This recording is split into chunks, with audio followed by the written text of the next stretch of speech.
गुरुर्ब्रह्मा गुरुर्विष्णुः गुरुर्देवो महेश्वरः गुरुः साक्षात् परब्रह्म तस्मै श्री गुरवे नमः।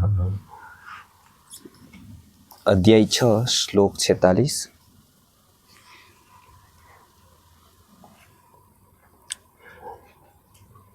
अध्याय 6 श्लोक 46 तपस्वीभ्योऽधिको योगी तपस्वीभ्योऽधिको योगी ज्ञानीभ्योऽपि मतोऽधिकः ज्ञानीभ्योऽपि मतोऽधिकः कर्मिभ्यश्चाधिको योगी कर्मिभ्यश्चाधिको योगी तस्मात् योगी भवार्जुन तस्मात् योगी भवार्जुन। સૌથી પહેલા આપણે વાત જોઈ તપસ્વી એનાથી યોગી ઉત્તમ છે, એટલે કે કક્ષામાં તપ બેઝ ઉપર છે, અહીંયા તપસ્વીથી સંયમી લેવાનું છે। ગીતાકાર તપ કોને કહે છે એની વાત આપણે જોઈ। હવે બીજી વાત એવી કહે છે જ્ઞાનીથી પણ આગળ છે યોગી, એક તપસ્વીથી એક જ્ઞાનીથી। ચેતનાના ઉપરના સ્તર છે, સૌથી બેઝમાં તપ બતાવ્યું, એનાથી ઉપર જ્ઞાન બતાવ્યું। લોકો માહિતી ને જ્ઞાન સમજતા હોય છે, એટલે આપણે જ્ઞાનનું કામ કરવું એટલે સ્કૂલ બાંધવી, સ્કૂલને સપોર્ટ કરવો। ભારતીય શાસ્ત્રોમાં માહિતી અને જ્ઞાન બે બહુ અલગ અલગ વાત છે। અત્યારના પ્રોબ્લેમને સોલ્વ કરે, અત્યારે જાણ ઉપયોગી થઈ શકે એને માહિતી કહેવાય છે। જેનો વર્તમાનમાં કંઈક ઉપયોગ છે, ભૌતિક, જે ભૌતિક રીતે કંઈક ઉપયોગી બને છે, અથવા તો સ્થળ વિશેષ કે કાળ વિશેષની કોઈ એવી વાત કે જે આપણે એકથી બીજામાં ઉપયોગમાં લઈએ છીએ, એકથી બીજામાં ટ્રાન્સફર કરીએ છીએ, એને માહિતી કહેવાય છે। સપોઝ રાજકોટ ક્યાં આવ્યું, કેટલા એરિયા, ક્યારે સ્થાપના થઈ, કયો જિલ્લો, એનું કયું રાજ્ય, એનો કયો દેશ, આ બધી જ માહિતી કહેવાય છે। આને અને જ્ઞાનને કોઈ સંબંધ નથી। કેમ તો કે આ જ વાત અમેરિકામાં રહેવાવાળાને લાગુ પડતી નથી। અમેરિકાનો કોક ખૂણો, કોક તાલુકો, એની માહિતી આપણી પાસે ન હોય તો આપણું અહીંયા કંઈ બગડતું નથી। રાજકોટ ક્યાં આવ્યું, કયા રાજ્યનો હિસ્સો, ક્યારે સ્થાપના થઈ, આની કાંઈ વાત અમેરિકામાં કાં તો રાજકોટમાં જ રહેવાવાળાને કાંઈ ખબર ન હોય તો પણ એને બહુ ફરક પડતો નથી, અથવા તો કોઈક બીજા પ્રદેશનાને ખબર ન હોય તો ફરક નથી પડતો। પછી અત્યારે કોમ્પ્યુટર આવ્યું, 70 વર્ષ પહેલાં કોમ્પ્યુટર નહોતું, તો 70 વર્ષ પહેલાં કોમ્પ્યુટરનું જ્ઞાન કોઈને ન હોય, વેબસાઇટનું ન હોય તો એને ફરક નહોતો પડતો, અત્યારે પડે છે। હવે સપોઝ કે એ બધું લુપ્ત થઈ જાય તો 10 વર્ષ પછી એનું કોઈને જ્ઞાન, માહિતી નહીં હોય તો એનાથી કોઈ ફરક નહીં પડે। એ સર્વકાલિક નથી અને સર્વદેશીય નથી। કોઈક માહિતી કોક દેશમાં, કોક કાળમાં, કોક જગ્યાએ અને કોક લોકોને ઉપયોગી થાય, એ જ માહિતી બીજા દેશમાં, બીજા કાળમાં, બીજા લોકોને, બીજા ક્ષેત્રમાં બિલકુલ ઉપયોગી ન હોય, આવું બની શકે, અને આવું જ બને એને માહિતી કહેવાય। જે કોઈક એક દેશમાં હોય, કોઈક કાળમાં હોય, કોક લોકોના વર્ગ માટે હોય, કોક ક્ષેત્ર માટે હોય, કોક અવસ્થામાં હોય। નાનું બાળક છે, એની અવસ્થા એવી છે કે એને કાંઈ જ ખબર ન હોય, કંપનીમાં મશીન કેમ બને એની કાંઈ જ ખબર ન હોય, તો એનાથી કાંઈ એનું અટકી ન જાય, એ માહિતી કહેવાય। એ કોઈક જ થોડો ભાગ કામનો આવે, એ પણ થોડાક સમય પૂરતો કામનો આવે. આપણે BA કરતા હતા ત્યારે કેટલું બધું વાંચતા, BCom કરતા કેટલું વાંચતા, BBA કરતા, MBA કરતા, BE કરતા ત્યારે કેટલા બધા થોથા લેતા, રાત્રે એમાં જાગતા, એકદમ પુસ્તક જ જીવન બની ગયું હતું 3, 4, 6 મહિના સુધી. એટલું બધું વાંચતા ત્યારે ઉપયોગી હતું, ત્યારે રટતા, ત્યારે લાગતું કે ગમે તેમ કરીને આને યાદ રાખો, 10 વાર લખો, 15 વાર લખો, 15 વાર વાંચો, એના સૂત્રો બનાવો, આસાનીથી કેમ યાદ રહે એની વિધિ બનાવો. આસપાસમાં કાગળ ચોંટાડો, બધા ઘરે જાવ તો એમાંથી બધા સ્પીકરો કહે કે આમ નહીં ને આમ યાદ રાખો તો સહેલું રહેશે. આવી રીતે એ ત્યારે કેટલું બધું હતું, ત્યારે કેન્દ્ર એ હતું યાદ રાખો. હવે એ પરીક્ષા પૂરી થઈ ગઈ, અત્યારે હવે એનું કાંઈ કામ આપણા જીવનમાં છે?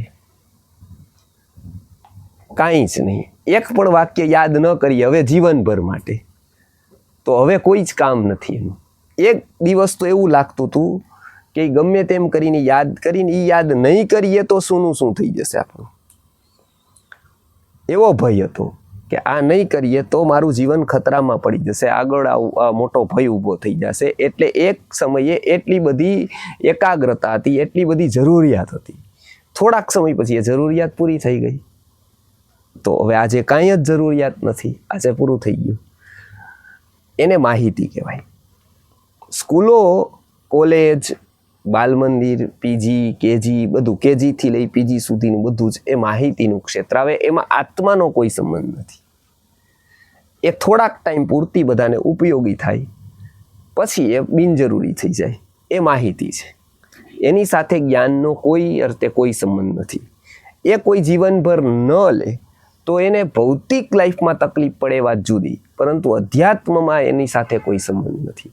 એટલે અધ્યાત્મ એ અભણ ઓછું ગ્રહણ કરી શકે ને એજ્યુકેટેડ લોકો વધારે સારું ગ્રહણ કરી શકે એવું નથી. બેય સરખા જ છે.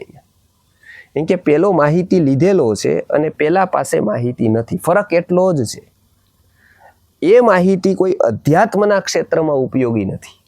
હા, ત્યાં ભાષા શીખવો હોય ને એ ભાષા એને આવડતી હોય ને અહીંયાની અભિવ્યક્તિ એ ભાષામાં થતી હોય તો એ પકડી શકે વધારે સારી રીતે. સપોઝ બોલવાવાળો કોક ઇંગ્લિશમાં હોય અને એને ઇંગ્લિશ આવડતું હોય તો એ ભાષાકીય સ્તરે ફરક પડે ગ્રાસ્પિંગમાં, એ વાત જુદી. આંતરિક કોઈ ફરક ન પડે. આંતરિક ત્યાંનો કોઈ સંબંધ નથી. એટલે માહિતી અને જ્ઞાન એ બેયમાં ફરક છે. તો જ્ઞાન કોને કહેવાય? તો ગીતામાં કહ્યું અધ્યાત્મ જ્ઞાન નિત્યત્વમ તત્વજ્ઞાનાર્થ દર્શનમ એત જ જ્ઞાનમ ઇતિ પ્રોક્તમ અજ્ઞાનમ યદતો અન્યથા. આત્માનું નિરંતર દર્શન કરાવી અને જાગૃતિની ભૂમિકામાં લાવી શકે, તત્વજ્ઞાનના માર્ગ ઉપર જે લાવી શકે એને જ્ઞાન કહેવાય. એત જ જ્ઞાનમ ઇતિ પ્રોક્તમ. પછી તો કે અજ્ઞાનમ યદતો અન્યથા. બાકી બધું જ શું કહેવાય? તો કે બાકી બધું જ બીજું કહેવાય અથવા એને અજ્ઞાન કહેવાય. જ્ઞાનથી જુદું કહેવાય, જ્ઞાન ન કહેવાય. ઇન્ફોર્મેશન કહેવાય, માહિતી કહેવાય. તો એની શરૂઆત ક્યાંથી થાય? તો અહીંયા બતાવ્યું કે અધ્યાત્મ જ્ઞાન નિત્યત્વમ. જ્યારથી અધ્યાત્મ જ્ઞાન નિત્યત્વમ, નિત્ય અધ્યાત્મનો બોધ રહેવો, તત્વજ્ઞાન માટે તત્વજ્ઞાનાર્થ દર્શનમ, તત્વજ્ઞાન કરાવે એવું દર્શન થવું. તો તત્વજ્ઞાન શું? તો અહીંયા એવું કીધું કે બુદ્ધિના 8 ગુણોમાંથી જે છેલ્લું એન્ડ આવે છે પ્રોસેસનો એ તત્વજ્ઞાન છે. એટલે સૌ પ્રથમ મનુષ્યમાં બુદ્ધિ આપી. એ બુદ્ધિમાં શું પ્રોસેસ થાય? તો એવી 8 પ્રોસેસ ગણાવેલી બુદ્ધિના, જેને 8 ગુણો કહેવાય. સૌથી પહેલા શું થાય?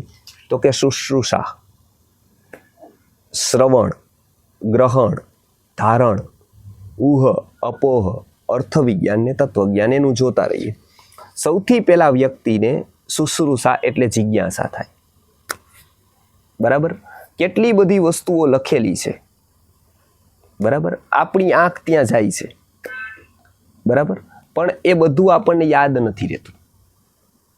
આ બધું ગ્રહણ આપણે ગાડી લઈને નીકળીએ ત્યાંથી, અને અહીંયા સુધી આવીએ, કેટલા બધા બોર્ડ દેખાય, કેટલી દુકાનો દેખાય, આ બધું જ દેખાય, આપણને યાદ ન રહે, આપણને ખબર ન હોય.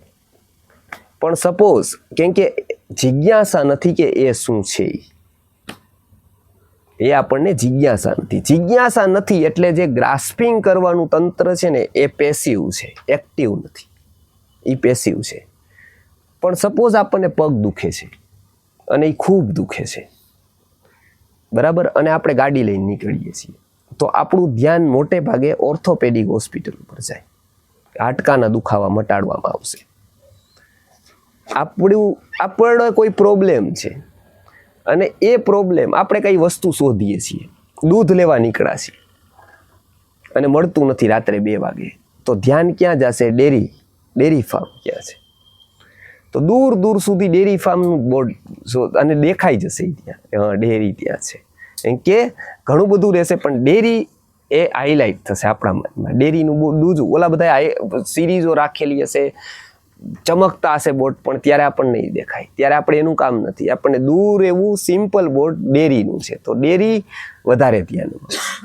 એવી રીતે તકલીફ છે કંઈક, દવા લેવા નીકળ્યા છે, મેડિકલોનું શોધશે, તો મેડિકલો યાદ રહેશે કે આ પહેલું આવશે, બીજું આવશે, ત્રીજું આવશે. કેમ? ત્યાં અંદર જિજ્ઞાસા છે, ત્યાં શોધીએ છીએ, તો શોધે છે એટલે મન પકડી લેશે. બાકી કેટલી બધી વાર આપણે નીકળશું, પકડશે નહીં મન. તો શુશ્રુષા એટલે જિજ્ઞાસા નથી. સારી વસ્તુ કેટલી બધી છે, આપણું બુદ્ધિ આપણી પકડતી કેમ નથી? આપણને જિજ્ઞાસા નથી. ભૂખ લાગેલી છે તો મને હોટલના બોર્ડ જોતું જશે, શાકાહારી ભોજન મળશે, પ્યોર આ. આપણે બહાર જઈએ અમેરિકામાં કાં તો બીજી જગ્યાએ, ત્યારે મન આ શરૂ કરી દે કામ, વેજ હોટલ કઈ છે શોધો, એના બોર્ડ શોધતું થઈ જાય. અહીંયા આપણે 100 વાર નીકળીએ ન હોય, પણ ત્યાં લે ભવાની હોટલ, તો આપણું મન ત્યાં આવે છે સીધું જ. અચ્છા, અહીંયા આવી ગઈ. કેમ? તો કે ત્યાં જિજ્ઞાસા છે. એટલે પહેલી વસ્તુ એવી છે, બુદ્ધિનો પ્રથમ ગુણ છે જિજ્ઞાસા. એટલે બ્રહ્મની પણ શરૂઆત કીધી કે અધ્યાત્મની શરૂઆત ક્યાંથી થાય, તો બ્રહ્મસૂત્રમાં જણાવ્યું, અથાતો બ્રહ્મ જિજ્ઞાસા.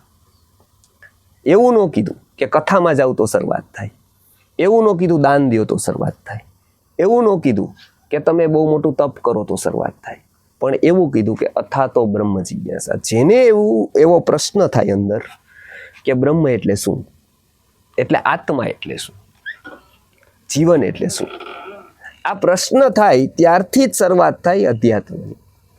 એટલે એ સૌથી પહેલો ગુણ કયો કીધો? જિજ્ઞાસા. એટલે બ્રહ્મસૂત્રની શરૂઆત પણ થઈ અથાતો બ્રહ્મ જિજ્ઞાસા. એટલે પહેલી થઈ જિજ્ઞાસા. હવે જ્યારે અંદર જિજ્ઞાસા છે, જાણવાની ઈચ્છા છે, અને બહાર માહિતી મળે છે, જો બહાર માહિતી મળે છે એને કહેવાય છે શ્રવણ. શ્રવણ એટલે ખૂબ તરસ લાગે અને પાણી મળે, ત્યારે પાણી ઓછું ઠંડુ હોય, સામાન્ય હોય, કદાચ મોડું હોય તો પણ મીઠું લાગે. કેમ? તો કે તરસ છે. હવે તરસ નથી સપોઝ, અને પાણી મળે, બિલકુલ પાણી, આપણને બિલકુલ તરસ નથી, કોઈ પરાણે પાણી આપે, પાણી મીઠું હોય તોય મોડું લાગે. કેમ કે પાણીનું મોડું અને મીઠું લાગવું પાણી ઉપર આધારિત નથી, પ્યાસ ઉપર આધારિત છે. અને એ પાણી પરિણામ પણ એવું જ આપે. ખૂબ ભૂખ છે શરીરમાં અને સૂક્યામાં સૂકી રોટલી મળે અને દાળ મળે, તો એનાથી જે ન્યુટ્રિશન મળે, પોષક તત્વો મળે, એ મીઠાઈઓ અને ફૂલ જમી લીધું છે, તૃપ્તિ થઈ ગઈ છે, લગ્નમાં જમણવારમાં ગયા છે ને આગ્રહ કરે છે બધા, ફૂલ જમાઈ ગયું છે, તો એક લેવું પડશે, એક. એવી રીતે એ પરાણે એક આપે ને એ આપણે લઈએ પરાણે, એનું એ ટેસ્ટ ના આવે, એમાં ન્યુટ્રિશન ભલે પેલું આવે પેકેટમાં લખેલું કોઠામાં, કારણ આટલું ફેટ, આમાં આટલું vitamin A, B, C, D બધું જ હોય, એમાંથી ન મળે. કેમ કે જેને એ લખેલું છે એ પદાર્થ જોઈને લખેલું છે, ભોગતા જોઈને નથી લખેલું. અને એમાં ન્યુટ્રિશન છે એ નિરપેક્ષ નથી, સાપેક્ષ છે. એમાં એટલું હોઈ શકે, પણ જો એ આવો ભોગતા ખાય તો ન્યુટ્રિશન માત્ર પદાર્થનો વિષય નથી, ભોગતાનો પણ છે. આ બધું જ આનામાં છે. વિટામિન એ છે, બી છે, સી છે, ડી છે. ક્યારે આવો વ્યક્તિ લે અને એ પચાવી શકે ત્યારે.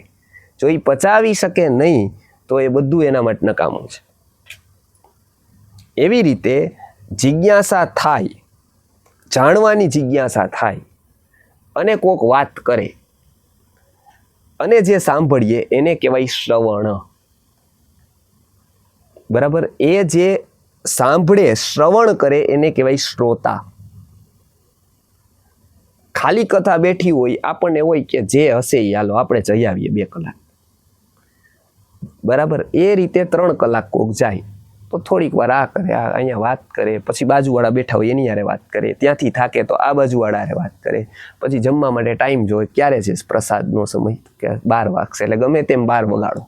તો કે શ્રવણ કરવાવાળા લોકો 1000 આવ્યા હતા તો 1000 નહોતા આવ્યા, શ્રવણ કરવાવાળા 2-4 આવ્યા હતા. આ બધાય તો માત્ર સાંભળવા વાળા હતા, શ્રવણ નહોતું. કેમ? તો કે શુશ્રુષા નથી, એટલે જિજ્ઞાસા નથી. તો પેલું શું થાય પ્રોસેસમાં? તો કે જિજ્ઞાસા થાય. જિજ્ઞાસા થાય એટલે શ્રવણ થાય. એ શ્રવણ કરી શકે, ત્યાં સુધી એ શ્રવણ ન કરી શકે. એટલે ભક્તિના બધા પ્રકારોમાં શરૂઆત ક્યાંથી થઈ? તો કે શ્રવણથી થઈ. શ્રવણમ કીર્તનમ વિષ્ણુ સ્મરણમ પાદસેવનમ અર્ચનમ વંદનમ દાસ્યમ સસખ્યમ આત્મનિવેદનમ. 9ધા ભક્તિ કહેવાય. એમાં પહેલી તો કે શ્રવણથી થાય. શ્રવણ તો કે જિજ્ઞાસા હોય તો થાય. તો શુશ્રુષા એટલે કે સાંભળવાની અતિ ઈચ્છા, પછી તો કે શ્રવણ એટલે સાંભળવું. હવે જો શ્રવણ થાય તો ગ્રહણ થાય, નહીતર ગ્રાસ્પિંગ ન થાય. ગ્રાસ્પિંગ 2 રીતે થાય. એક તો ઇમ્પોર્ટન્ટ લાગે તો થાય, અને એક રસ હોય તો થાય. આ 2 માંથી એક હોય ને તો જ ગ્રાસ્પ થાય. લોકો કહે છે કે ગ્રહણ નથી થતું, તો એનું શું કારણ? કે યા તો એનું ઇમ્પોર્ટન્સ નથી લાગતું, યા તો આપણને રસ નથી. ઇમ્પોર્ટન્સ લાગે, સપોઝ કોઈ મહત્વની વ્યક્તિનો ફોન આવે અને મહત્વની બહુ વાત કરે, અને એટલી જ વાત કરે, એ આપણને યાદ રહી જાય. કેમ કે આપણું મન બધું જ ભૂલીને એમાં એકમાં લાગે, કેમ કે ઇમ્પોર્ટન્સ આવ્યું એનું. એટલે મહત્વની મિટિંગો ભૂલાય નહીં. કોઈક સત્સંગનો વાર આપણે ઘણી વાર ભૂલી જાય, પણ એવું હોય પ્રધાનમંત્રી સાથે મિટિંગ છે અને 1.5 વર્ષ પછીનો ટાઈમ હોય ને તો ત્યારે યાદ રહે. ઉલટું 1.5 વર્ષ સુધી ડેઈલી યાદ રહે કે હવે આટલા દિવસ બાકી. લગ્નમાં હોય ને કે હવે આટલા દિવસ, હવે આટલા દિવસ, હવે આટલા દિવસ, એ ગોઠવે. એવું કેમ ગોઠવે? કે આટલા, એ રસ ઊભો કરે. મહત્વની વસ્તુમાં વ્યક્તિનો રસ લાગે એટલે એને 25 દિવસ બાકી હોય તો આજથી શરૂ થાય. 25 દિવસ પછી યાદ આવે એવું નહીં, આજથી યાદ આવે અને 25 દિવસ સુધી રહે. કેમ? તો કે ઇમ્પોર્ટન્સ લાગે. ગુરુજીને ઘણા લોકો કહેતા, બ્રહ્મસૂત્ર હોય ને ત્યારે તમારે યાદ દેવડાવવું, મને ખાલી ફોન કરી તમારે યાદ દેવડાવી દેવું. એમ તો એકવાર 1-8 કલાક પહેલા દેવડાવો તો યાદ, એટલે કે એની કોઈ અસર ન થાય તમને. જો એ યાદ દેવડાવવું પડે તો પછી બીજું બધું મારી ઉપર જ રાખો. હવે બીજું યાદ હું જ કરી દઈશ. હવે જે સંભળાવવાનું શીખડાવવાનું છે એ તમારા વતી હું જ કરી દઈશ, તમને કંઠી આપી દઈશ, સીધું જ માર્ક. તમારે ભણવાનું એવું કંઈ ટેન્શન લેવાની. જો એ યાદ હું કરાવતો હોય તો પછીનું મને જ જવાબદારી દઈ દો ને. આ યાદ કરાવવાની જવાબદારી યદી મારી છે તો બીજી બધી પણ હું જ લઈ લઉં યાદ કરવાની. એનો મતલબ શું? કે એક ઇમ્પોર્ટન્સ હોય તો યાદ, તો ગ્રાસ્પ થાય, ગ્રાસ્પિંગ થાય. બીજું તો કે રસ હોય તો થાય. વ્યક્તિ પિક્ચર જોવા ગયા હશે બધા, 1999ના, 2000ના, 2005-10ના બધા પિક્ચરો આવ્યા હોય. હવે એની કોઈ એક પંક્તિ હું બોલું તો બીજી પંક્તિ લોકો પૂરી કરી દે. 100% થઈ જાય. કોકને ને કોકને યાદ હોય. બરાબર? કોઈ પણ સીન હોય તો આપણને તરત યાદ આવી જાય, એ ઘટના યાદ આવી જાય, એનો ડાયલોગ યાદ આવી જાય. બરાબર? પિક્ચર હોય તો એની સોંગ હોય, કંઈ ગીત હોય તો એની કડી એક બોલે તો બીજી યાદ આવી જાય, બીજી બોલે ત્રીજી યાદ આવી જાય. એવું કેમ થાય? ઇમ્પોર્ટન્સ નહોતું પણ રસ હતો ત્યાં. એ ટાઈમે રસ હતો એટલે એવી જગ્યાએ ગ્રાસ્પ થઈ ગયો, હવે આપણે ભૂલી ન શકીએ. ત્યારે 10th ની એક્ઝામ હતી, સાયન્સનું પેપર હતું. કાં તો મેથ્સનું પેપર, એ યાદ નથી આપણને. કેમ કે એ રસ હતો નહીં, એ દબાવથી ઊભો કરેલો હતો.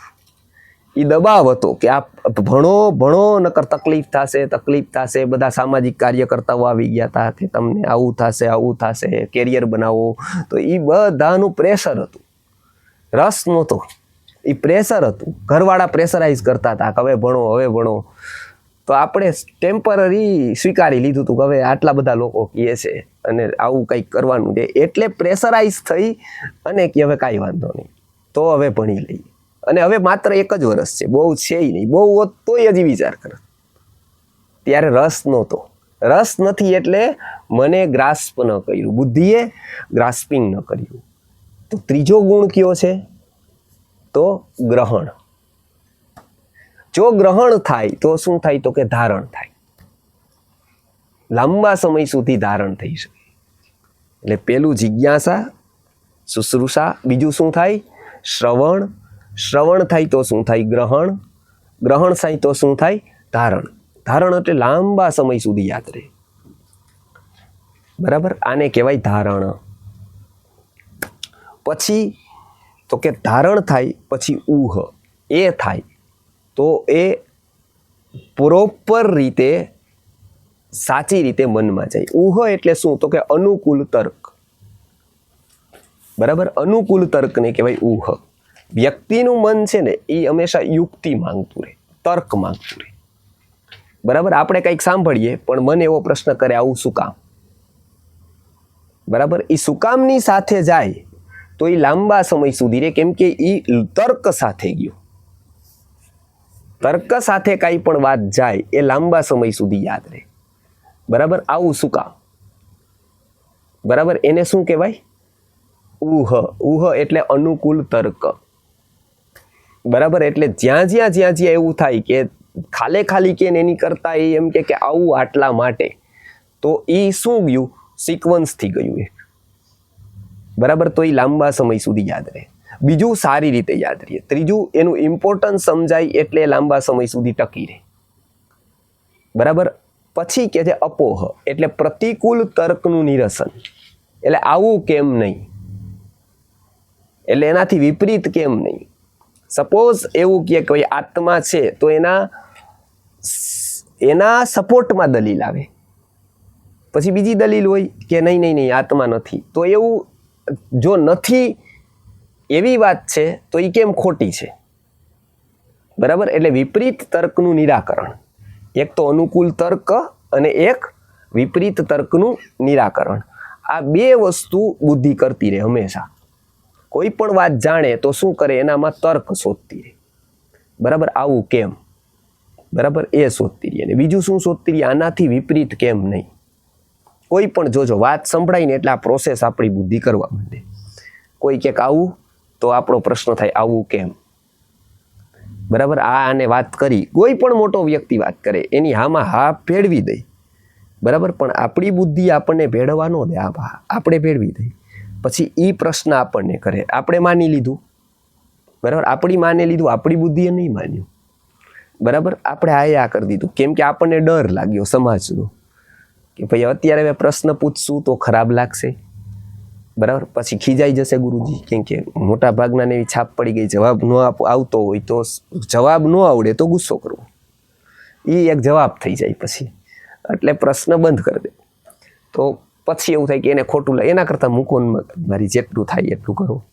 તો શું થયું? એ તો આપણે મૂકી દીધું, આપણી બુદ્ધિએ નહીં મૂક્યું. તો એ ઘરે આવીને આપણને પૂછે કે આમ કેમ થાય, આ તો આમ કહી દીધું, પછી અત્યારે આ બરાબર નથી, એનાથી ઉપરનો કોણ છે? તો આપણે એને પછી ફોન કરી દે. પછી એ પ્રશ્ન રહી ગયો આપણને. તો આપણે બીજી બધી શોધ માટે આપણી બુદ્ધિ પ્રેરે આપણને કે ભાઈ આનાથી ઉપર આની ક્ષેત્રનો કયો વ્યક્તિ, એને ખબર હોય તો એને પૂછે, પછી એના પછી આને પૂછે, ઓને પૂછે, એવી રીતના. કેમ? તો કે આપણે માની લીધું, આપણી બુદ્ધિએ નહીં માન્યું કે નહીં આ બરાબર ફિટ નથી બેસતું, આ પ્રોડક્ટ રખાય નહીં, પેકિંગ વ્યવસ્થિત નથી, પેકિંગ કરીને આવે તો રખાય. તો પેકિંગ શેનું થાય? તો કે અનુકૂળ તર્કનું, તર્ક સાથે આવે તો બરાબર. પછી તો કે વિપરીત તર્ક છે એનું નિરાકરણ કરે, એને શું કહેવાય? અપોહ. એને શું કહેવાય? અપોહ. એકને કહેવાય ઊહ, એકને કહેવાય અપોહ. પછી તો કે અર્થ વિજ્ઞાન. અર્થ વિજ્ઞાન એટલે શું? તો કે બિટવીન ધ લાઇન્સ. ખાલી શબ્દોથી આપણે નથી કહેતા, કેટલુંક આપણે અર્થથી કહીએ, કેટલુંક આપણે ભાવથી કહીએ. બરાબર, આપણે માત્ર શબ્દોથી નથી સમજતા. જોજો, બિટવીન ધ લાઇન્સ ઘણું સમજી જાય. બરાબર, બુદ્ધિ છે એ શું કરે છે? શબ્દોથી સમજતા હોત તો કોઈ બહુ વાંધો નહોતો. બરાબર છે. જેમ ઉપર વ્યક્તિનો વિકાસ થયો એમ સમસ્યાઓ આવી. બરાબર, આપને લાગે છે કે ઝઘડા થાય છે એ સીધા નથી થતા. દેરાણી સીધું કાંઈ નથી કહેતી, ઇનડાયરેક્ટ ઘણું કહે છે. સાસુ વહુના ઝઘડામાં સીધું કાંઈ જ નથી. સીધો તો કેટલો બધો સારો વ્યવહાર હોય. ઇનડાયરેક્ટ એ બધું કરે. એ શું કરે છે? અર્થ વિજ્ઞાન. એટલે બિટવીન ધ લાઇન્સ કેવું. બરાબર છે. કંઈક એવા ભાવથી કેવું, કોઈક એવી ઘટનાથી કેવું, કોઈક ઈશારાથી કેવું, કોઈક વાતાવરણથી કેવું, આ બધું અર્થ વિજ્ઞાનમાં આવે. શબ્દો ન બોલ્યા. બરાબર, કરે ને કે વાસણ પછાડે, વધારે અવાજ કરે, ઉપેક્ષા કરે. બરાબર, આ બધા જ અધકંડા અપનાવે આપણી બુદ્ધિ. બરાબર, કેમ કે એ પનિશમેન્ટ આપવાના એટલા રસ્તા છે. પશુઓ એવું નથી કરતા. બરાબર, પશુ સીધું મારે. બરાબર, પણ વ્યક્તિનું મસ્તિષ્ક આવું કરે કેમ કે એની બુદ્ધિ આ બધી જ વસ્તુ કરાવે. તો એ કયો બુદ્ધિનો ગુણ છે? તો કે અર્થ વિજ્ઞાન. બરાબર, અર્થ વિજ્ઞાન શું કરાવે? કે જે કીધું એમાં બિટવીન ધ લાઇન્સ શું. આપણે ભણાવવામાં ગુરુ એ મહાન એટલો કહેવાય કે જે સીધા કરતા બિટવીન ધ લાઇન્સ કહે. હવે જે બિટવીન ધ લાઇન્સ કહે ને એમાં સમજાઈ જાય કે આ છોકરાઓ બિટવીન ધ લાઇન્સ પકડી શકે છે, આ છોકરાઓ ખાલી લાઈનો જ પકડી શકે છે. બિટવીન ધ લાઇન્સ પકડી શકે ને એને બુદ્ધિવાળો વ્યક્તિ કહેવાય. કહે અને સમજી જાય, શબ્દો જે કહે અને ઓલો શબ્દોને અર્થ સમજી જાય, એ તો સામાન્ય વ્યક્તિ પણ સમજી જાય.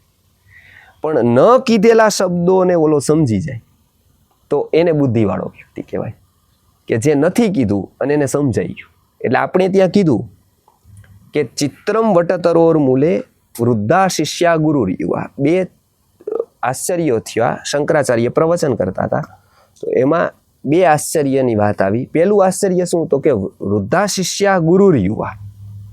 શિષ્યો વૃદ્ધ છે અને ગુરુ યુવા છે. આ પહેલું. આમ નકર ઉલટું હોવું જોઈએ.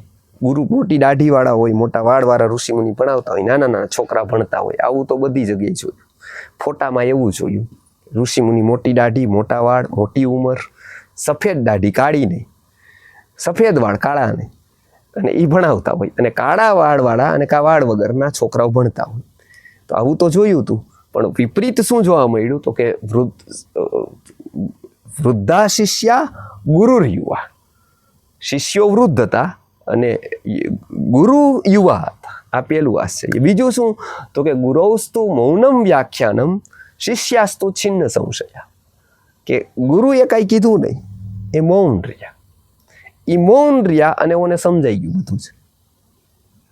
એવું કેમ થયું? એટલે એનું કહેવાનું એવું છે કે એને જે કીધું એ લાઈન ઓછી કીધી, પણ બિટવીન ધ લાઇન્સ ઘણું કીધું. એને પરોક્ષ કહેવાય. એવી શિક્ષા આપવાની શ્રેષ્ઠ પદ્ધતિ કઈ હતી? તો કે પરોક્ષ હતી. પ્રત્યક્ષમાં જે પણ કાંઈ કહેવામાં આવે ને એમાં વ્યક્તિનો અહંકાર આડો આવે, ટ્રાફિક થાય. સિટીમાંથી કાર કાઢીએ તો ટ્રાફિક નડે, એટલે આપણે ત્યાં શું કરે? બાયપાસ કાઢે સીધો. બરાબર, પરોક્ષ વાત કરવામાં આવે ને તો એ બાયપાસ થાય, વ્યક્તિનો અહંકાર આડો ન આવે. એ એમ કે આવું કામ કરે ને છોકરાઓ એને ખરાબ કહેવાય. આપણે એમ કહીએ કે તું ખોટું કરે છે, તું ખરાબ કરે છે, તો વ્યક્તિનો અહંકાર આડો આવે. તો એ સજેશનમાં લાગે નહીં, આને હું સાચું કેમ ઠેરાવી દઉં, હું ખોટું કરું જ નહીં, કે મારા જેવો વ્યક્તિ કરે એને ખોટું કહેવાય જ નહીં. એટલે ગમે તેમ કરીને એને જસ્ટિફાઈ કરવા માટે આપણો અહંકાર આડો આવે, કેમ કે બોડીગાર્ડ છે આપણો આખો બોડીગાર્ડ કોણ? તો કે અહંકાર. કોઈ કેવું કે નહીં આમ ખોટું કરાય તો આપણો અહંકાર જ આપણું રક્ષણ કરે કે નહીં આપણે સાચા છીએ, સામેવાળો ખોટો છે. બાળકોને પણ જોજો, એમ કહી જોજો એકવાર કે તું ખોટો, તો એ ના પાડશે કે નહીં હું ખોટો નથી. ખોટા ટીચર છે, ખોટી સ્કૂલ છે, એ મને બરાબર ભણાવતા નથી, હું બરાબર જ છું. બરાબર, એ મારું અવલોકન બરાબર નથી કરી શકતા. એ કામનું જ નથી કાંઈ. એટલે સૌથી વધારે અમે ખંડન કરી સ્કૂલનું, તો સૌથી વધારે મજા બાળકોને આવે સ્કૂલમાં બેઠેલા. એની યારે અમે મેચ થાય કે આ ગુરુજી બરાબર કહે છે, એટલે ચાહકો થઈ જાય કે તમે કેમ, તો કે સ્કૂલનું જે તમે કયો છો ને એ બધું એમ અનુભવ કરી છે કે સાચે જ ટીચર ખોટા છે, સાચે જ આ સ્કૂલમાં આવું, સાચે જ આ શિક્ષણ ખોટું છે. બરાબર? કેમ કે બરાબર કેમ, તો કે એને મનને અનુકૂળ લાગી ગયું. એને દરરોજનો અનુભવ છે કે આ સ્ટ્રેસ છે, એટલે એ દરરોજ સાચું લાગી ગયું. એને એમ થયું કે આ ગુરુજી એ અહીંયા આવશે અને કોક પછી ગુરુકુલનું કહેશે તોય એની સાચું લાગી જશે કે આ બરાબર છે, તમે જે કયો જ છે, કેમ કે મારી વાતને મળતું આવ્યું. તો અહંકાર બોડીગાર્ડ તરીકે કામ કરે છે. એ પ્રત્યક્ષ આવે તો પણ એવું કહેવામાં આવે કે આવું આવું કરે એ ખોટો વ્યક્તિ કહેવાય. બરાબર? તો એની યારે મેચ થાય. એ એને ઇનડાયરેક્ટ કીધું. એ ઇનડાયરેક્ટ કીધું તો એને શું આવ્યું? અહંકાર વચ્ચેનો આવ્યો. એને એમ થાય કે મને ક્યાં કીધું. બરાબર? બધાને એમ થાય મને ક્યાં કીધું, પણ લાગુ પાછું બધાને પડે. બરાબર? પણ વ્યક્તિગત કોઈને ન થાય, કેમ કે વ્યક્તિગત જ્યારે કહેવામાં આવે ત્યારે શું થાય? અહંકાર આવે, વચ્ચે અહંકાર આવે, ઈગો. ઓલો ઈગો બાયપાસ થઈ જાય, એટલે એને પરોક્ષ રીતે ભણાવવાની પદ્ધતિ આવી હતી. એમાં શું હતું? બિટવીન ધ લાઇન્સ આવે. બરાબર? તો એ કયો ગુણ છે? અર્થ વિજ્ઞાન. અને પછી છેલ્લો કયો છે? તો કે તત્વજ્ઞાન. તો કે તત્વજ્ઞાન એટલે શું? તો કે કન્ક્લુઝન. કોઈ પણ વાત છે એમાં એક કન્ક્લુઝન હોય. બરાબર? કે ભાઈ કહેવાનું કંઈક જ થતું હોય, કહેવાનું કંઈક જ હોય, પણ એની આસપાસની ગોઠવણી બહુ મહત્વની હોય. લગ્નની વિધિ કેટલી હોય? તો કે 10 મિનિટની. પ્રોગ્રામ કેટલી વારનો હોય? 3 કલાકનો. સંગીતકારો આવે ને ઓલા આવે ને ઓલા આવે ને માહોલ જમાવવા માટે આવે, બધા પેલું શરબત પીએ ને જમણવાર થાય, કેટલું બધું થાય. એ શું થાય? તો કે વિધિ 10 મિનિટ, એ મુહૂર્તની 7 ને 10, 7 ને 20 પૂરું. એ સુધીનું બધું કે બધી વસ્તુ ફોર્માલિટીઝ, બધાને આવવાનો ટાઈમ હોય, જવાનો ટાઈમ હોય, ફોટો સેશન હોય, એ બધું. તો સારભૂત કેટલું હોય? તો કે થોડુંક હોય. હવે એ આપણા મનમાં જાય એના માટે શું હોય? કે આખી પ્રોસેસ હોય. નહીંતર જાય નહીં.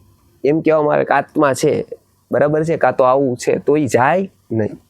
કેમ કે એ એમને કોરું કોરું રહે, એ ન જાય. આપણે કોળિયો એમને ઉતારીએ તો ન જાય. શું જોઈએ? તો કે લિક્વિડ જોઈએ કંઈ. તો એ લિક્વિડ હોય તો ઉતરી જાય. એમ તત્વજ્ઞાન એટલે શું? તો કે સાર ભાગ, કન્ક્લુઝન. બધી જ વસ્તુઓ હોય એનું એક શું હોય? કન્ક્લુઝન હોય. બરાબર છે? તો કન્ક્લુઝન બુદ્ધિ ગ્રહણ કરી લે કે ભાઈ અત્યારે શું કન્ક્લુઝન આનું રહ્યું? તો કે આ થયું. એ કન્ક્લુઝન તરીકે સ્થાપિત કરી દે. તો પહેલેથી લઈ સાંભળી ત્યાંથી લઈ અને કન્ક્લુઝન સુધી પહોંચવાના જે યાત્રા છે એ બુદ્ધિના 8 ગુણો કીધા છે. ક્યાં ક્યાં 8 ગુણો છે? તો એનો શ્લોક છે શુશ્રુષા શ્રવણમ ચૈવ ગ્રહણમ ધારણમ તથા ઉહાપોહો અર્થ વિજ્ઞાનમ તત્વજ્ઞાનં ચ ધી ગુણાહ. બુદ્ધિના ગુણો કેટલા? તો કે 8. ક્યાં ક્યાં? તો કે શુશ્રુષા એટલે સાંભળવાની ઈચ્છા, જિજ્ઞાસા, પછી શ્રવણ, પછી ગ્રહણ, પછી ધારણ, પછી ઉહ તર્ક, અનુકૂળ તર્ક, પછી અપોહ પ્રતિકૂળ તર્કનું નિવારણ, પછી અર્થ વિજ્ઞાન, બિટવીન ધ લાઇન્સ જે લેતું જાય બુદ્ધિ એ, અને છેલ્લે કન્ક્લુઝન એટલે તત્વજ્ઞાન. આ પ્રોસેસ બધી જગ્યાએ થાય. નોલેજની પણ આ જ પ્રોસેસ છે. અહીંયા એવું કીધું જ્ઞાન એટલે જ્ઞાન એને કહેવાય કે જે આત્મ સંબંધિત હોય. આત્માના સંબંધિત જેટલું જેટલું આપણે સમજીએ આસપાસનું એને જ્ઞાન કહેવાય. જે આત્માની જિજ્ઞાસામાં વધારો કરે, જે આત્મ સંબંધિત શ્રવણમાં વધારો કરે, જે ગ્રહણમાં વધારો કરે, જે ધારણમાં વધારો કરે, આ બધું જ્ઞાનના અંતર્ગત આવે. એનાથી સિવાયનું જે ભૌતિક લઈએ એ જ્ઞાન ન કહેવાય. એટલે આ 2 વસ્તુ સ્પષ્ટ કરી, એક તો માહિતી અને એક જ્ઞાન. અહીંયા જે જ્ઞાન લેવા માટે આગળ વધે છે તો એને જ્ઞાની કહેવાય, અથવા જેને જ્ઞાન પ્રાપ્ત કરી લીધું છે એને જ્ઞાની કહેવાય. સપોઝ યાત્રી કોને કહેવાય? અહીંથી નીકળો યાત્રા કરવા, રાજકોટ છોડી દીધું, અથવા રાજકોટથી સપોઝ પહેલું જ પગલું ભર્યું એને વીરપુર તરફ અથવા હરિદ્વાર તરફ, તો એને આપણે શું કહીએ? યાત્રી કહીએ કે નહીં? અને હરિદ્વાર પહોંચતા એક ડગલું બાકી, એને શું કહેવાય? યાત્રી. બે યાત્રી. ફરક એટલો કે આને એક ડગલું ભરેલું અને ઓલો ફરક એટલો ઓલાને એક જ ડગલું બાકી, પણ બેયને શું કહેવાય? બેયને યાત્રી. અહીંયા પણ એવું, આત્માના અથવા તો અધ્યાત્મમાં જ્ઞાનમાં જેને રસ પડ્યો અથવા એવું લાગ્યું કે શરીર સિવાય કંઈક વસ્તુ છે, ભૌતિક જગત સિવાય કંઈક છે ને એ મારે જાણવું જોઈએ, એ પહેલા સ્તરનો જ્ઞાની કહેવાય. પહેલું સ્ટેપ હજી તો ભર્યું માત્ર. અથવા તો બ્રહ્મ જિજ્ઞાસા. એને બહુ બુદ્ધિમાં કાંઈ ઉતર્યું નથી, પણ એટલું ખરું કે એને જિજ્ઞાસા થઈ છે. એને એટલું ખરું કે જાણી લેવાની વૃત્તિ થઈ છે, અને એ જાણવા માટે એ તત્પર છે. એને જિજ્ઞાસા કહેવાય, નકર ઈચ્છા કહેવાય. તત્પરતા ભળે જ્યાં એમાં જિજ્ઞાસા એને કહેવાય છે. તત્પરતા, બરાબર, એ શું થાય છે? એ જિજ્ઞાસા. તો બધી જ જેટલો પણ ચેતનાનો પ્રવાહ છે બધો એક તરફ વહે જો જિજ્ઞાસા હોય તો. તત્પરતા એને કહેવાય કે તત્પર છે, બરાબર. ખાલી હોય તો હોય, નહીં હોય તો નહીં, મળશું તો મળશું એવું. સપોઝ કોઈ બે મિત્ર છે, બરાબર, બેનું ઉદાહરણ છે વેદાંતમાં કે કોઈ બે મિત્રો છે, ઈ મળે છે, બરાબર. ઈ મળે છે તો એનું મળવાનું કેવું હોય કે એને કીધું કે મળશું 10 વાગે, પછી 10:05 ફોન આવી જાય કે આજ કેન્સલ થયું, નહીં મળી. કાંઈ વાંધો નહીં, બરાબર. પણ એક સપોઝ ઉદાહરણ છે, અત્યારની કાળની વાત નથી, પહેલાના કાળની વાત છે. પહેલાના કાળની વાત છે. એક યુવતી છે, યુવક છે, બેયની સગાઈ થઈ છે કે આ બે પ્રેમી છે, બરાબર છે. ઘરવાળા બહાર નથી નીકળવા દેતા, બરાબર, બધા હોશ રાખે છે. હવે એને કોઈ ટાઈમ મળે છે કે 3 દિવસ પછી ઘરવાળા બહાર જવાના છે, તો મળવાનું નક્કી થાય છે કે આ જગ્યાએ મળશું ઘરે, બરાબર. એ નક્કી થાય છે કે સોમવારે સવાર 10 કાં તો રવિવારે 10 વાગે મળશું. હવે એ 10 વાગવાનો જે ટાઈમ છે ને એ નક્કી થાય છે, બરાબર. પછી શું થાય છે તો કે 9 વાગે ફોન આવે છે, મહેમાન આવી ગયા ઘરે, કાં તો જવાનું કેન્સલ થઈ ગયું. તો હવે એવું થાય કે કાંઈ વાંધો નહીં. તો શું થાય છે? દુઃખ થાય છે. તો એને બધું જ અફસોસ, દુઃખ ઘટિત થાય છે. કેમ? તો કે પહેલા મળવામાં જે હતી ને તત્પરતા હતી, આ મળવામાં તત્પરતા નહોતી. એવી રીતે જ્ઞાનમાં પણ એવું થાય છે. કેટલાક વખતોને કહો કે ગીતા છે કે જાણી લ્યો, કંઈક નોલેજ લ્યો, ઠીક છે, વાંધો નહીં, લઈ લેશું. પણ કેટલાક લોકોને તત્પરતા હોય છે, બરાબર. એ તત્પરતા હોય છે એને શું કહેવાય છે? શીખવાની તત્પરતાને શું કહેવાય છે? જિજ્ઞાસા, બરાબર. એટલે અહીંયા આ જ્ઞાનીની વાત કરી, એ યાત્રી જેવો શબ્દ છે. પહેલા સ્તરે ઉભેલો પણ જ્ઞાની અને અંતિમ સ્તર સુધી પહોંચી ગયેલો, ત્યાં સુધીની યાત્રા જ્ઞાનની છે. બહુ મોટી યાત્રા છે, બરાબર. પહેલા પગથી ઉપર ઉભેલો પણ જ્ઞાની છે થોડો, જ્યાં પહોંચવામાં એક બાકી છે એ પણ જ્ઞાની છે. તો આવા જ્ઞાની કરતાં પણ યોગી મહત્વનો છે, આવું આ શ્લોકમાં જણાવ્યું. તો પેલું તપસ્વીથી યોગી શ્રેષ્ઠ છે, તપસ્વી બેઝમાં છે. એના પછી તપમાં જિજ્ઞાસા જ્યારે પડે છે ત્યારે જ્ઞાનની યાત્રા શરૂ થાય છે. તપ છે ઓકે, પણ એમાં યદિ જિજ્ઞાસા નથી તો જ્ઞાનની યાત્રા શરૂ થતી નથી. તપમાં શું પડે તો જ્ઞાનની યાત્રા શરૂ થાય છે? જિજ્ઞાસા પડે તો. એટલે તપ પ્લસ જિજ્ઞાસા, જ્ઞાનની યાત્રા શરૂ થાય છે. હવે જ્ઞાની વ્યક્તિનું એક સ્તર છે, બરાબર છે. એ જ્ઞાન પ્લસ કરુણા મળે છે તો એમાં કર્મ ઘટિત થાય છે. જ્ઞાન પ્લસ કરુણા, જો એવું થાય તો શું ઘટિત થાય છે? કર્મ ઘટિત થાય છે. હવે એ કર્મ શું છે એનું વિવરણ આપણે આવતા વખતે લેશું. આ વખતે કોઈને પ્રશ્ન હોય તો પૂછે. જી, સૌથી પહેલું કીધું તપ, પછી આવ્યું તપ પ્લસ જિજ્ઞાસા. જો એવું થાય તો શેની યાત્રા શરૂ થાય છે? જ્ઞાનની. એ સેકન્ડ બીજું સ્તર છે. કર્મ થાય, જ્ઞાન થાય છે, જ્ઞાનમાં કરુણા પડે છે તો કર્મ ઘટિત થાય છે. બરાબર. હવે એ કેવી રીતે ઘટિત થાય છે તો એનું વિવરણ છે મોટું, એ આપણે આવતા વખતે જોશું. સપોઝ એક વાત કહી દઈએ, જ્ઞાન થયું છે, બરાબર છે, જ્ઞાન છે, એક માં છે, બાળક છે. હવે માં અને બાળક, અને અહીંયા નર્સ છે અને આ બાળક છે, બરાબર છે. હવે આ બાળક રડે છે, બરાબર છે, કે આ બાળકને દૂધ પાવાનું, મોટું કરવાનું, આ બધી વસ્તુ છે. માને કોણ પ્રેરણા આપે છે આ બાળકને મોટું કરવાની? એ ગમે તેટલું ઊંઘ આવતી હશે, ગમે તેટલી બાહ્ય પરિસ્થિતિ વિપરીત હશે, છતાં બાળક થોડું રડશે તો એ ઉઠી જશે, ઉઠી જશે એ, બરાબર. તો એ કઈ એવી વાત છે કે જે બાળકની આ માને કર્મ કરવા મજબૂર કરે છે? બરાબર. તો કે વાત્સલ્ય, બરાબર છે, અથવા કરુણા. દૂરનું હોય તો કરુણા, નહીતર વાત્સલ્ય છે, બરાબર છે.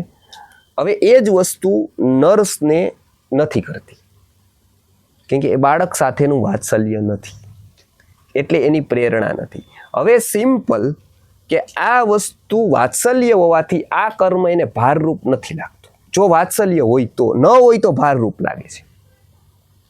ન હોય એટલે પહેલાના કાળના બાળકોને મોટા કરવા સહેલા હતા ને અત્યારે અઘરા થઈ ગયા, એટલે બાળકો પહેલા ડાયા હતા ને અત્યારે તોફાની જેવું નથી. પણ પહેલા વાત્સલ્ય હતું, એ થાક નહોતું લાગવા દીધું, અને અત્યારે વાત્સલ્ય નથી એટલે થાકી જાય છે. મુખ્ય ફરક આમાં નથી પડ્યો, મુખ્ય ફરક અંદર પડી ગયો છે. મુખ્ય ફરક જે વાત્સલ્યનો હતો એ અંદર પડી ગયો. અંદર પડી ગયો એટલે કોઈ પણ કર્મ ભારરૂપ થયું. બોલવાનું કર્મ હોય, કોઈ પણ કર્મ હોય, મને ભારરૂપ ક્યારે થાય? કે જ્યારે મને આંતરિક શક્તિ ધક્કો ન દેતા બાહ્ય શક્તિ ધક્કો દે. સપોઝ અહીંયા મારે કમ્પલસરી આવવું પડે લેક્ચર લેવા, બરાબર, 10,000ની નોકરી હોય કે અમુક વસ્તુઓ મને મળતી હોય અને મારે આવવું પડે, બરાબર. તો શું થયું? તો કે બાહ્ય પરિસ્થિતિને કારણે મારે આવવું પડે, બરાબર. બાહ્ય પરિસ્થિતિને કારણે આવવું પડે એટલે કર્મ ભારરૂપ થઈ ગયું મને. પછી મારું મને એમાં છુટ્ટી શોધે, વરસાદનું બાનું શોધે, ક્યારેક છુટ્ટી, ક્યારેક વેકેશન, આ બધું જ આવે, કેમ કે બાહ્ય પ્રેશરથી હું આવું છું. પણ એવું નથી, બરાબર. કેવી રીતે? આપણને તાવ આવ્યો હોય અને ભૂખ ન હોય તો કેટલા લોકો આપણને આગ્રહ કરે, ઘરવાળા કરે, મહેમાન આવે એ કરે, થોડુંક જમી લ્યો, થોડુંક જમી લ્યો, બરાબર છે. અને આપણે માંડ તૈયાર થઈ, 10 જણા કહે, ડૉક્ટર પછી કહે અશક્તિ આવી જશે, દવા લેવાની છે એટલે તમે લ્યો. એ ખોરાક ભારરૂપ થાય, બરાબર. પણ આપણને ભૂખ હોય તો 10 વિરોધ કરે કે નહીં જમવાનું નથી આજ, તો કે બહારથી મંગાવો, બરાબર, અથવા મારું કરી લઈશું, તમે તમારું કરજો, બરાબર છે. 10 જણા વિરોધ કરે કે આજ જમવાનું નથી, આજ મજા નથી, આજ ઓલું છે, આજ બને એમ જ નથી, કે કાંઈ વાંધો નહીં, હું મારું મંગાવી લઈશ, તમે બરાબર. 10 વિરોધ કરે છતાંય હું કરું. કેમ? તો કે બહારનું પ્રેશર નથી, એ અંદરની વૃત્તિ છે. જો કોઈ પણ વસ્તુ તમે બહારના પ્રેશરથી આપણે કરીએ તો એ કર્મની વેલ્યુ ઘટી જાય. પણ જો એ આપણે આંતરિક પ્રેરણાથી વસ્તુ કરીએ તો એક કર્મની કિંમત કેટલી બધી થઈ જાય. હવે ઉલટું થાય, ઓલું કર્મ આપણને ભારરૂપ થાય. અહીંયા કમ્પલસરી કરવામાં આવે કે એક સાથે 3 આટલું કરે તો જ આવવાનું, તો આ કર્મ ભારરૂપ થઈ ગયું. ઓલું સહજ જ થઈ જાય તો એ કર્મ ભારરૂપ ન થાય, બરાબર. એટલે લાવેલા કે મોકલેલા લોકો થાકી જાય. અહીંયા કોઈ પણ જગ્યાએ, સ્કૂલ હોય, સત્સંગ હોય, કોઈ પણ, કાં તો મોકલેલા હોય, બરાબર છે, કાં કોકને લાવેલા હોય સંબંધથી, તો એ થાકી જાય. પણ આવેલા ન થાકે, સ્વયં આવેલા હોય એ ન થાકે, બરાબર. એટલે અહીંયા કર્મ જ્ઞાન પ્લસ કરુણા પડે. તો શું થાય? તો એ કર્મ ઘટિત થાય. એ કર્મ કેવી રીતે ઘટિત થાય? તો કે આંતરિક પ્રેરણાથી અને ફલશૂન્ય કર્મ થાય. માં છે તો એ બાળકને દૂધ એટલે પીવડાવે છે કે એ રહી નથી શકતી. એ દૂધ છે એને કોઈ પ્રેશર નથી કરતું એને દૂધ પીવડાવવા માટે, અથવા તો એને વાત્સલ્ય, એને પ્રેમ કરવા માટે. પણ એ કોણ કરે? તો કે આંતરિક રીતે એ રહી નથી શકતી. એ રહી નથી શકતી એટલે એને એવું ક્યારેય નથી થતું કે મેં આટલું કર્યું. એ ભાર નથી બનતું. પેલાના કાળની વાત કે એ સાયકોલોજીની વાત કે એને ભાર, પણ એ જ વસ્તુ એ બીજા બાળક માટે કરશે તો એને ભાર રહેશે. તો એ ભાર રહેશે એટલે ક્યારેક ને ક્યારેક કહેશે કે મેં આટલું બધું કર્યું. બરાબર? આ બંનેમાં ફરક છે કે કર્મ, ગીતા જે કર્મની ફિલોસોફીને જે ઊંડાણ સમજાવે છે એનું કારણ છે કે કર્મ બહારથી નીકળતું જ નથી, વ્યક્તિના માનસમાંથી એનું મૂળ છે. એટલે એ બહાર કાંઈ બદલવાની વાત નથી કરતી. એ કહે છે કે અંદરની પ્રેરણા બદલી દો. અંદર ચેન્જ થશે તો બહાર ચેન્જ થઈ જશે. કેમ કે અંદર બહારનું પ્રતિબિંબ છે, અંદરનું બિંબ છે. લોકો વ્યવસ્થા પરિવર્તન કહે છે એ એવું કરે છે કે અરીસામાં જે તમારું પ્રતિબિંબ પડે એને ફેરવો. આને આમનામ રહેવા દો, આને આમનામ રહેવા દો. આ વ્યક્તિને, આત્માને કોઈ ફરક ન કરો, આની ચેન્જ ન કરો. તમે કોને કરો? તો કે અરીસામાં જે વ્યક્તિ દેખાય છે ને એનું પરિવર્તન કરો. આના કપડા આમનામ રહેવા દો, આના બદલી દો, આના લાલ કરી દો, કાળા કરી દો, આવું કરી દો, આવું કરી દો. પણ ક્યાંથી થવાના? ગમે તેટલું લાવો, પરિવર્તન ક્યાં કરવું પડશે? બિંબમાં કે પ્રતિબિંબમાં? બિંબમાં. વર્તન શું છે? તો કે વર્તન પ્રતિબિંબ છે, ચારિત્ર અંદર છે, વર્તન બહાર છે. તો લોકો કહે છે કે વર્તન બદલો, બિહેવિયરલ સાયન્સ. મોટિવેશનલ સ્પીકર કે વર્તન બદલો, સારી રીતે બેસો, સારી રીતે આવું કરો, સારી રીતે રમો, સારી રીતે. ક્યાંથી થવાનું? અંદર જ નથી. એ કેટલા દિવસ થાય? એટલે એમનું નામ શું છે? તો કે પર્સનાલિટી ડેવલપમેન્ટ. પર્સોના એટલે મુખોટા. પર્સોના એટલે શું? શબ્દનો અર્થ શું છે? પર્સોના. પર્સોના મીન્સ મુખોટા. મુખોટા એટલે જેવું નથી એવું તમે બતાવો. સપોઝ તમને પ્રેમ નથી, કોઈ આવે એ સારું નથી લાગતું, પણ તમે અંદર જઈને ભેટી પડો છો, વેલકમ વેલકમ, બહુ સારું લાગ્યું. એ શું છે? મુખોટા છે. બરાબર? તમને એમ કહો કે અત્યારે ક્યાં આવી આવે, રાત પડી ગઈ હતી, થાકી ગયો તો સુઈ જવું છે, તો પેલો જ ન આવે, તો ઓલાને ઓર ખોટું લાગે. કેમ કે એ પણ એક મુખોટા લઈને આવે છે. બરાબર છે? એ ઘણા કામ છે પણ એમ કે કાંઈ કામ નથી, એમ જ આવ્યો હતો. બરાબર છે? કેમ કે એ એક મુખોટા લઈને આવે છે. તો સામે આને મેળવવા માટે પણ એક મુખોટા જ હોય છે, તો જ કનેક્શન થાય છે. તો પર્સોના એ, અને વેદાંત એ પર્સનાલિટીમાં નથી માનતો, એ શેમાં માને છે? ચારિત્રમાં. એ કહે છે કે વ્યવસ્થા પરિવર્તન નહીં થાય જ્યાં સુધી અવસ્થા પરિવર્તન નહીં થાય. અંદરથી વ્યક્તિ સત્ય નહીં થાય ત્યાં સુધી એમના માટે જે કરવામાં આવશે એમાંથી રસ્તો કાઢશે એનું માઇન્ડ. એટલે આ ગીતાકારે કર્મની વ્યવસ્થા સમજાવેલી છે. એ આપણે આવતા વખતે જોશું કે જ્ઞાન પ્લસ કરુણા થાય છે ત્યારે કર્મ ઘટિત થાય છે. પ્રશ્ન હોય તો કોઈ? હાજી. હા. તમે બે પ્રકારના દાન ઇન્ક્લુડ કર્યા. હા. જે મારે થોડું ક્યુરિયોસિટી છે એમાં. હા. એક નિસ્વાર્થ ભાવે આપેલા સમયનું દાન અને એક અંગનું દાન. એક ધનનું અંગ અને એક નિસ્વાર્થ ભાવે આપેલા સમયનું દાન. હાજી. હા. દાનનો કન્સેપ્ટ આમ તો ખૂબ મોટો છે. એમાં સાયકોલોજીને, મનોવિજ્ઞાનને લઈને 3 ભેદ પડે છે. આમ તો સાત્વિક, રાજસ અને તામસ. આ આંતરિક સ્થિતિને લઈને પડે છે, બહાર નહીં. સપોઝ એક જ વસ્તુ 3 વ્યક્તિ આપે અને એક જ વ્યક્તિને આપે, 2 વ્યક્તિ બરાબર રહીએ, 2 વસ્તુ બરાબર રહે, બરાબર, પણ બંનેમાં ફરક પડી જાય. એ આંતરિક ફરક છે. એ આંતરિક ફરક 3 રીતે રજૂ કર્યો છે. એક સાત્વિક, એક રાજસ અને એક તામસ. એ એક ફેક્ટર છે દાનનું. હવે બીજી વસ્તુ છે કે બીજી વસ્તુ જે મારી પાસે ઉત્કૃષ્ટમાં ઉત્કૃષ્ટ વસ્તુઓ છે કે નિષ્કૃષ્ટ છે કોઈ પણ પ્રકારની, એનું વિનિમય કરવું. બરાબર? વિનિમય એટલે કે ઉપયોગથી એને સદુપયોગ તરફ લઈ જવી. બરાબર છે? નહીતર દુરુપયોગ થશે. અત્યારે જે ઉપયોગ થાય છે એને સદુપયોગ તરફ લઈ જવી. હવે એ બધી જ વસ્તુ છે. સપોઝ એક વપરાશ છે અને એક ઇન્વેસ્ટમેન્ટ છે. બરાબર છે, અને એક વેસ્ટ છે. બરાબર, તો નીતિશાસ્ત્ર 3 ભાગ પડે છે. એક વેસ્ટ છે, પાણી છે, નળ ખોલ્યો, એ નળનું પાણી ગયું. બરાબર છે, તો એ શું થયું કે વેસ્ટ થયું. બરાબર છે, તો એ એક થયું. બીજી વસ્તુ શું કર્યું કે નળમાં પાણી આવે છે, એ નળનું પાણી મેં પી લીધું, તો એ થયો ઉપયોગ. બરાબર છે. હવે ત્રીજું મેં શું કર્યું, એ ઉપયોગ થયો, પણ ત્રીજું મેં શું કર્યું, એ નળમાં પાણી આવે છે 1 ગ્લાસ, એ મેં વૃક્ષને પાઈ દીધું. બરાબર, તો એ શું થયું, સદુપયોગ થયો. બરાબર છે. આ 3 ભાગ થયા. એક ખૂટે ખોટું મેં ગ્લાસ ક્યાંક વયો ગયો મારી ઉપેક્ષાથી કે કોઈ પણ કારણસર, તો એ દુરુપયોગ, એ વેસ્ટ ગયું, એ ન કોઈને કામ આવ્યું કે નહીં. એક મેં મારા માટે યુઝ કર્યો એ પાણીના ગ્લાસનો, એટલે એ મારા શરીરને પોષણ મળ્યું. બરાબર, અને ત્રીજું મેં શું કર્યું, એ ગ્લાસ એક પાણી પાઈ દીધું વૃક્ષને. બરાબર, તો મારા કરતાં હું વયો ગયો. બરાબર છે, એ વૃક્ષ રહી ગયું, એ વૃક્ષે પછી ફળ છાયો એ બધું આપ્યું. એ બધું આપ્યું ને એમાં મારો ભાગ લાગી ગયો, મારો શેર આવી ગયો એમાં. એ બધું જ્યાં સુધી અપાતું રહેશે ત્યાં સુધી હવે એ વૃક્ષનું એક બીજ થશે, ફળ આવશે, એનું એક સીડ થશે, એ સીડ વવાશે, હવે ત્યાં બીજા વૃક્ષ થશે, એમાં પણ મારો ભાગ આવી ગયો. હવે એ વૃક્ષની ત્રીજી વસ્તુ થશે, એમાં પણ મારો ભાગ આવી ગયો. બરાબર, આ દાન. એ દાન મીન્સ કોઈ એક સમય આપી દેવું એવું નહીં, એ ચેઇન ચાલે. બરાબર, એ એક ચેન્જ થાય, એ ચેઇન ચાલે. બરાબર, હવે એમાં તમે જો સમય, તો એક સમય મારી પાસે છે.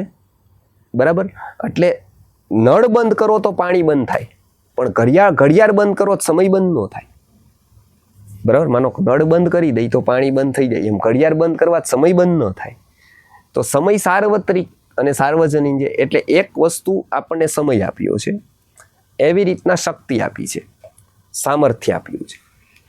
આનો ઉત્તમમાં ઉત્તમ માટે ઉપયોગ કરવો, બરાબર, એનો કન્સેપ્ટ છે દાનનો.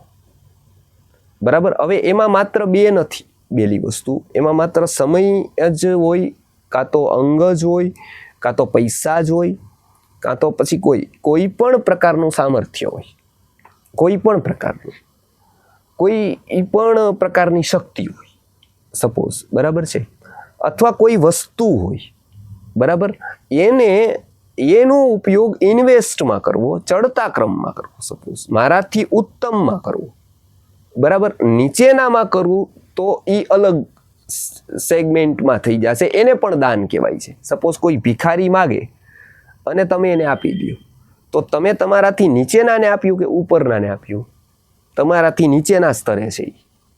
બરાબર, માનો ભિખારી પાસે પૈસા નથી, તત્વજ્ઞાની પાસે પૈસા નથી, બે એક સરખા છે, બે પાસે 1000 છે. ગીતા શીખવે એની પાસે 1000 રૂપિયા, ભિખારી છે એની પાસે 1000 રૂપિયા, બે ગરીબ. બરાબર છે, બેન તમે 100 રૂપિયા આપ્યા. બરાબર છે, 100 રૂપિયા આપ્યા ને એમાં તમારા દયા ભાવે કામ કર્યું. બરાબર, એમાં તમારો વિચાર એવો રહ્યો કે હું નહીં આપું તો એનું શું થશે. બરાબર, એટલે એને કહેવાય અનુકંપા. જ્યારે તમારી સાયકોલોજી કેવી છે કે હું એને નહીં આપું તો એનું શું થશે. બરાબર, બીજાને તમે આપ્યું. બરાબર, એમાં સાયકોલોજી કેવી કામ કરી કે હું નહીં આપું તો મારું શું થશે. બરાબર, આ બે સાયકોલોજીકલી ફરક પડ્યો. એકમાં તમને એની ચિંતા થઈ, એની દયા આવી ગઈ કે હું નહીં આપું તો એનું શું થશે, એટલે તમે એને દુર્બળ માન્યું. બરાબર, કે ભાઈ મારા જેવો વ્યક્તિ છે ને આ એમને ભૂખ્યો રહી જાય, તો પછી મેં 100 રૂપિયા આપી દીધા એને કે ભાઈ હાલો જમી લેશે એ, તું જમી લેજે. આપણે એ પણ કહી દીધું કે એનું શું કરવાનું, એમ તું જમી લેજે આનું. બરાબર છે, અને પછી વધે તો સોડાઈ પી લેજે 10 રૂપિયાની. બરાબર છે, આ સલાહ મફત આપી, ફ્રીમાં આપી. બરાબર છે, 100 રૂપિયા આપ્યા. બરાબર, કે જમી લેજે, 1% પ્રોબ્લેમ દૂર કરી દીધો એનો આપે, પછી બીજા ટકનો બીજો જોઈ લેશે. આને કહેવાય અનુકંપા. આમાં તમે આ સ્તરે આવ્યા અને આ સ્તરે આવ્યું. ગીતાકાર આને દાન નથી માનતી, આને વ્યવહારિક દાન માને છે, સૈદ્ધાંતિક નહીં. વ્યવહાર અને સિદ્ધાંત ખબર છે ને, બેયમાં એ થોડીક સ્પષ્ટતા કરી લઉં, સમય ઓછો છે, પણ એ વાત આ બહુ સરસ પ્રશ્ન આવ્યો. એટલે વ્યવહાર અને સિદ્ધાંત ફરક છે. સપોઝ ક્યારેક વસ્તુઓ છે ને જે આપણે વ્યવહારમાં કેવી પડે ને, બરાબર, એને આપણે અસત્ય નથી કહેતા, વ્યવહારુ સત્ય કહી છે. બરાબર, નકર આપણે જડ થઈ જાય. સપોઝ તમે રાત્રે ક્યાંક ગયા 12 વાગે પહોંચ્યા અને ખૂબ ભૂખ લાગી છે, બરાબર. હવે પત્નીને ઉઠાડે, તમારી ઉપર બહુ સારો સંબંધ છે, મિત્ર છે એટલે, અને કહે કે તમને ખબર પડી જાય છે કે આ અડધી ઊંઘમાં છે અને એની ઈચ્છા નથી રસોઈ બનાવવાની, બરાબર, લગભગ નથી હોતી. તો હવે એને કહે કે તમે જમીન આવ્યા છો, ઓલા ઊંઘમાં ઉઠે છે, બરાબર છે, થાકી ગયા છે, હવે તમને વાસ્તવમાં ભૂખ છે, તો સત્ય શું? ત્યારે તમે કહો આ બહુ ભૂખ લાગી છે, કાંઈ મળ્યું જ નહીં, પહોંચ્યું એ, તમે બનાવો, એ સત્ય એ આમ તો કહેવાય, બરાબર ને. તમને જે છે સ્થિતિ એવી તમારી કયો તો એ સત્ય. તો કે ના, સત્ય એ છે પણ વ્યવહારું નથી, બરાબર. હોઈ શકે એ તમારી અંતિમ યાત્રા હોય પછી ત્યાંની, બરાબર. જો એવું થાય તો જગત નહીં જોવાનું છે અને આને પણ જોવાનું છે. શાસ્ત્રકારોએ વ્યવહાર લાંબા સમય સુધી ટકાવી રાખવાનો, બરાબર છે. પછી હોઈ શકે કે તમારું અંતિમ જ ત્યાં જવાનું, એવું ન થાય.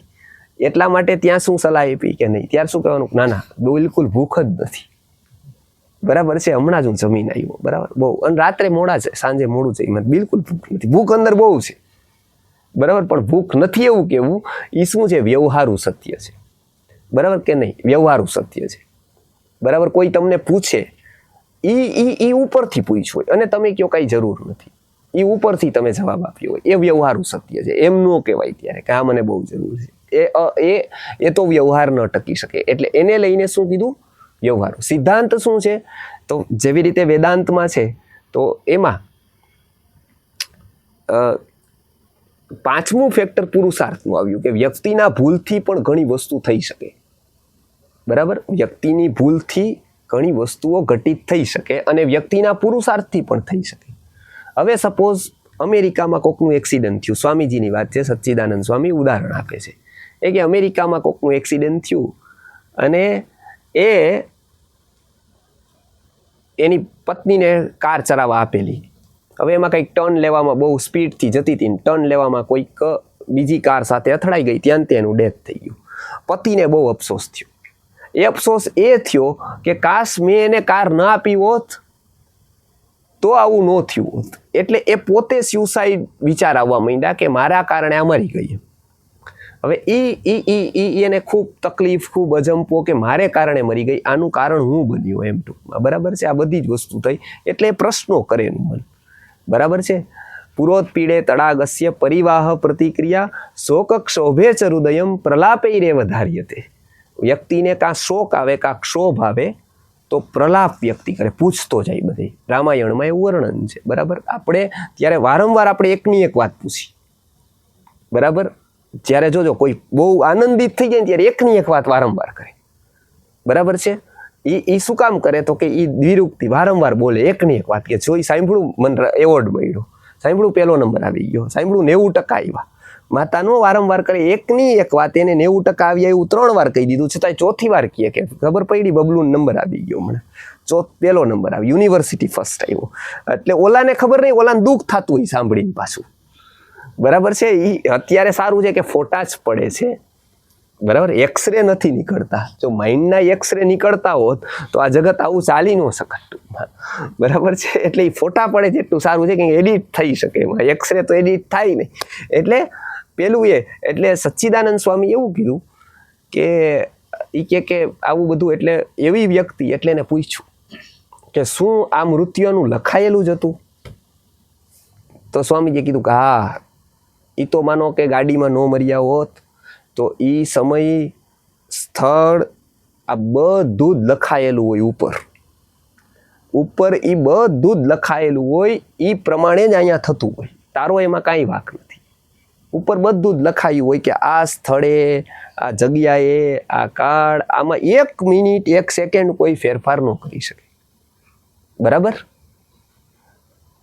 એટલે આ સાંભળીને એના શિષ્યએ પૂછ્યું કે વેદાંતમાં તો એવું આવે છે કે પુરુષાર્થ નામનું 5મું ચેપ્ટર જે ફેક્ટર છે એમાં એવું છે કે બધું જ લખાયેલું ન હોય, બરાબર. કેટલુંક આપણે અહીંયા આવીને લખતા હોય માનો, બરાબર છે, અને ઘણું બધું આપણે અહીંયા આવીને લખતા હોય, બરાબર. એ તો પુરુષાર્થ છે આપણો, બરાબર. તો એવું તમે કેમ કીધું? તો કે જો હું ત્યાં વેદાંત સમજાવવા નહોતો ગયો, બરાબર છે, હું ત્યાં એની ખબર પૂછવા આશ્વાસન આપવા ગયો તો ત્યાં વેદાંતનો તર્ક વિતર્ક કરવાનો હતો, બરાબર. એટલે મારે શું, હવે જો એને એવું કીધું હોત કે નહીં આમાં તારી, તો ઓલો ઓર નિરાશ થાત, બરાબર છે, ઓર સ્યુસાઇડ કરી લેત. હવે એના માટે એને શું કીધું કે નહીં આ લખાયેલું હોય એટલે સાંત્વના મળી ગઈ.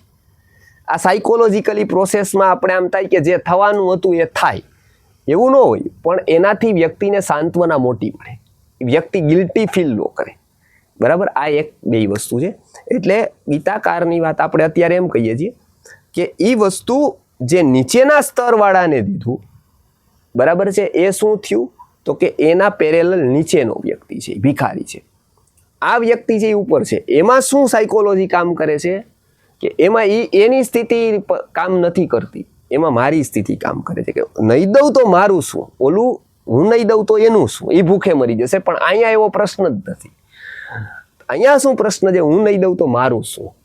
એમાં એને વાત શેર લેવાની છે. કંપની બહાર પાડે શેર, તો કંપનીના શેર લેવા દયા કરીને કોઈ કંપનીના શેર નો લે કે ભાઈ હું નહીં લઉં મારું, આ કંપની બિચારી ઉઠી જશે, આટલી મહેનત કરી એને, બરાબર, આટલી બધી જગ્યાએથી પેલું લગાડ્યું, પેલા સીએ બેસાડ્યા, આથી તે થયું, બરાબર, આ નામ લખાવ્યું, આમાં ટૂંકમાં આઈપીઓ લાવ્યા, એમાં આટલી મહેનત કરીને હવે મારા જેવો વ્યક્તિ 50,000 નો લગાવી શકે, 25,000, તો આ કંપનીનું શું થશે. એવી રીતે કોઈ શેર લે, એવી રીતે નો લે. જો એવી રીતે લે ને તો કંપનીનો હેતુ માર્યો જાય. એવી રીતે એને લેવાનાય નથી, ટૂંકમાં એટલું નીચે એને ઉતારવાની પણ નથી કંપની કે ભાઈ સાવ ઉઠવામાં છે ને તમે લઈ લ્યો. તમારે લાંબો સમય ટકવું હોય કંપનીની હારે, તમારી દુકાન બંધ થશે, કંપનીનું બતાવે કે તમારું 5-10 વર્ષનું આયુષ્ય, કંપનીનું 100નું અમે મોકલ્યું, એ 100 ને 500 વાળા અમારી પાસે છે, એવા સીએ બેસાડ્યા છે, તમારી પાસે એકઈ નથી, અમારી પાસે 50 છે કે જે કંપનીનું આયુષ્ય વધારવા વાળા છે, બરાબર. એટલે તમે નહીં, તમારા છોકરાઓને પણ જો આનો લાભ લેવો હોય, એના છોકરાઓનો લેવો હોય, તો આ તમારા માટે શેરની યોજના આવી ગઈ છે, બરાબર છે. આઈપીઓ આવી રીતે આવે, બરાબર. હવે એમાં શું વ્યક્તિ વિચારે, બરાબર, એમાં એ દયાનો ભાવ ન હોય, એને શું આવે કે આમાં હું ન રહી જવો જોઈએ, મને પેલો આઈપીઓ લાગી જવો જોઈએ, બરાબર છે. આ વસ્તુ દાન નહીં, દાનમાં પણ આવું હોય કે આ વૃત્તિથી કોઈ કરે, બરાબર, કે ભાઈ નોલેજનો શેર, વિકાસનો શેર મને મળવો જોઈએ, એમાં હું ન રહી જવો જોઈએ, તો એને કહેવાય દાન. બાકી કોક જતું હોય અને એને તમે 200 રૂપિયા આપી દો અને કહી દો કે ભાઈ આમાં દાન કર્યું તો મને સ્વર્ગ મળી જશે, અને એ તમને આશીર્વાદ આપી દે, પુત્રવાન ભવ અને સ્વર્ગ મળે, નરક, એ 200 રૂપિયામાં એવા આશીર્વાદ વેચાતા મળે ને, એ તમારી પાસે માગે અને એ પોતાને નીચે લઈ આવે, હારવાર ગીતાને નીચે લઈ આવે, ને એ બધું કે કાંઈક કરો શેઠ, કાંઈક કરી દો હવે, તો એને ક્યારેય દાન કહેવાય જ નહીં. દાન એટલે એમાંનો શેર લ્યો છો તમે, બરાબર, એમાં એની દયાની વાત જ. અને તમે નો લ્યો તોય તમને ખબર જ હોય કદાચ કે ભાઈ મારા જેવો વ્યક્તિ 25,000 નો નહીં લે, 25 લાખ વાળા લેવા વાળા છે ને 25 કરોડ વાળા ઊભા જ છે. અત્યારે કંપનીની પસંદગી કરવાની છે, આને કરવાની જ નથી. તમને શેર આપવા કે નહીં એ કોણ નક્કી કરે, કંપની નક્કી કરે, બરાબર ને. એ છૂટ આપે કે ભાઈ આટલા ટકાથી વધારે નહીં આપી અમે, એમાં આટલા નિયમથી આપશું, બરાબર. આ વસ્તુ આ અહોભાવથી જે લેવામાં આવે ને, દયાનો ભાવ નહીં, દયાનો ભાવ થાય ત્યાં અનુકંપ આવી જાય છે. મારા વિકાસનો રોલ એમાં રહીએ, મારો વિકાસ, એ દાન કહેવાય છે. એટલે દાનનો કન્સેપ્ટ બહુ જ મોટો છે, મોટા કરતાં પણ સૂક્ષ્મ છે. અત્યારે આવું થતું નથી, એટલે અત્યારના કાળમાં કાંઈ દાન થતું નથી, કેમ કે દેવાવાળો એ ભૂમિકા એ નથી અને એ ભૂમિકા એ લેવાવાળો સાવ નથી, બરાબર છે. લેવાવાળો તો આત્માય પહોંચ્યો જ નથી, એટલે લેવાવાળાને તો ભૂમિકા જ ખબર નથી. અત્યારે જે થાય તે માત્ર વ્યવહારમાં લેણ દેણ છે. બીજી વાત આપણે આવતા વખતે જોશું. આજે પૂરું કરી.